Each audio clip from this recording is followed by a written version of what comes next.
नमस्कार, माझे नाव विशाखा समारंभकर. मी आता 6वीत शिकते आणि माझ्या प्रोजेक्टचे नाव आहे फोटोसिंथेसिस.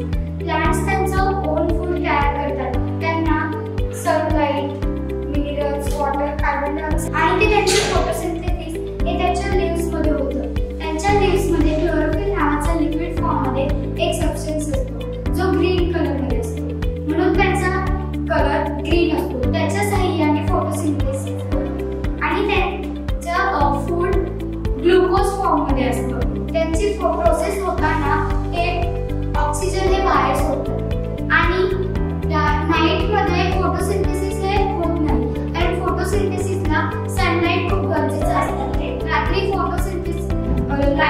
सनलाइट नसल्याने फोटोसिंथेसिस हे होत नाही आणि फोटोसिंथेसिस साठी लीव्स हे खूप गरजेचे आहेत. पण ज्या प्लांट्सला लीव्स नसतात, जसं की कॅक्टस, तरी ते फोटोसिंथेसिस फॉर्म करतात, कारण कॅक्टस मध्ये जो ग्रीन पार्ट असतो त्यामध्ये फोटोसिंथेसिस फॉर्म होतं. क्लोरोफिल हेही खूप महत्त्वाचं असतं, कारण क्लोरोफिल